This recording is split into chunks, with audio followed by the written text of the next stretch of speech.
Welcome to the second SGLoM podcast. Today we shall be dealing how Freemasonry in Malta has been used as a convenient distraction. Following a series of articles that began to appear in April 2023 in the SimonMershaka.com blog penned by Marissa McAuliffe, a blog reader well qualified on the topic of Freemasonry, submitted a series of explanatory articles and responses to the often inaccurate or incorrect expressions made by Ms. McAuliffe. With the permission of their author, the response articles have now been converted from their original written form into podcast versions of the same articles, using a virtual narrator.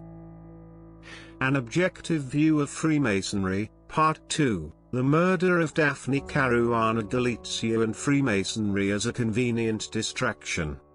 The allegations that Freemasons are behind the brutal murder of the late Daphne Caruana Galizia owe their origin to a statement made by star witness Melvin Theuma, that, quote, Theuma testified that an individual, who cannot be identified on court order, had to hand over €100,000 to Muscat, known as Il Kou. The money, purportedly came from Freemasons, and was payment for Caruana Galizia's murder.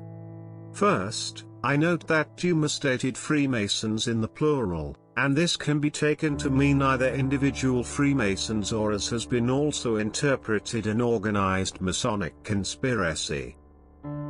To begin with, there is the credibility of Theuma himself, who, as this site itself made it clear several times, is, to put it charitably, an extremely unreliable witness, who has often contradicted his own testimony, and in its own opinion should have his pardon revoked due to possible perjury. Secondly, given that Theuma stated in his testimony that he was told this by another person, it legally falls under hearsay, and therefore cannot qualify as any meaningful evidence. As this site has rightfully stated on many an occasion, justice cannot be based on il detto del detto. For all we know, he could have been simply making it up, or perhaps it was a code word, or the word was used in its colloquial sense, which in Maltese can mean anything from a corrupt group to anti-Catholic unbelievers, or indeed both. But most logically and probably, assuming that he was telling the truth when testifying, the person who told him was lying to him, for it is highly unlikely that the persons tasked to act as a middleman between Theuma and whoever is truly higher up in the food chain, and closer to who really commissioned this vile act, would tell him the truth.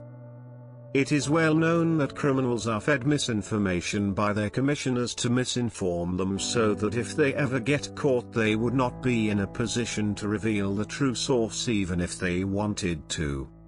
And what better way to buy his silence than to claim that the Freemasons were involved, given the notoriety of the term as understood in popular parlance. It is also curious that neither Vince Muscat nor the DiGiorgio brothers ever mentioned Freemasonry per se as being behind the murder in their statements and dispositions.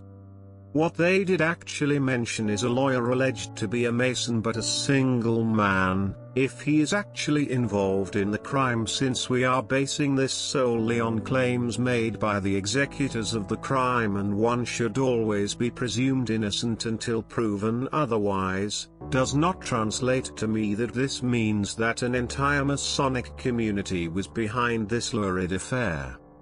There might have been people from the ruling party, and for all I know also the opposition involved, but all of us would agree that this does not mean that their respective parties were actively involved, let alone commissioned the murder. As regards the mentioned lawyer, if indeed a Mason, one has to establish whether he actually belonged or still belongs to a regular or irregular lodge. The difference is far from inconsequential. For starters, regular Masons meet on established dates in established locations defined by their regular warrant. They cannot meet anywhere else or at any other time else in any circumstance without a specially written dispensation that can be given only by the Grand Master in exceptional cases. In Malta, this means either at 6 and 7 Marsamshit or at Villa Bly. Dates are fixed, and some constitutions like the English also publish them on the internet for good measure, so that Masonic visitors from both local and foreign regular lodges can attend the meetings. Summonses with an agenda are communicated in advance. Any motion put forward in front of the lodge has to be given due notice, and cannot be voted upon by the members of the lodge in the same meeting. While visitors cannot vote, they are still witnesses to the proceedings. All decisions are minuted by the secretary, and minutes are then circulated to the members of the lodge so they can scrutinize them for their correctness and are voted upon at the subsequent meeting and then archived. These minutes are priceless for the historian and shed further light on our historical knowledge, for not only do they capture the names of past members but many a time also decisions and important events that were happening at the time. Sadly, when it comes to Malta, several British lodges that worked here either disbanded altogether or moved back to the UK when the British Armed Forces withdrew from our island in 1979 and took their minutes books with them. In at least one particular case, as I discovered when researching my own ancestors, many of the minutes books belonging to the 19th century have been either lost or misplaced, depriving us of potentially important historical facts in the process. All these formalities may seem peculiar and pedantic, but are in fact not only intended to be a way to limit the potentiality of abuse, but are also necessary procedures if a lodge wants to obtain and maintain its regularity. Of course, a bogus Masonic lodge by its very nature is not constrained by such formalities. I therefore find it hard to believe that such a criminal organization, if it is after all an organization and not an individual that commissioned the murder, as that behind the gruesome homicide of Mrs. Caruana Galizia, would take the trouble to meet in a place where the public is free to spy on who is a member simply by standing outside the entrance, and observing who's going in and out of the buildings. But also risking having their decisions recorded for posterity and possibly also leaked. All of this takes us back to the question of, what is exactly a Freemason? Many people wouldn't know the difference or even cared about the different types of Masons, let alone between self-styled Masonic bodies and any other type of organization entities such as Opus Dei, and this is why I put the term in quotes intentionally. But such differences are extremely important and should be highlighted rather than painting everyone with the same brush.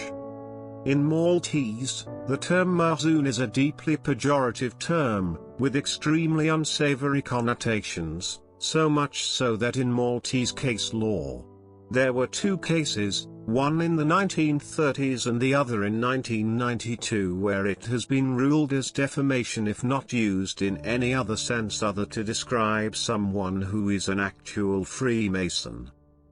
Contrast the images that would come to your mind if you were told that Mr. X is Freemason with those when being told that Mr. Y is a member of Opus Dei, or a Catanian.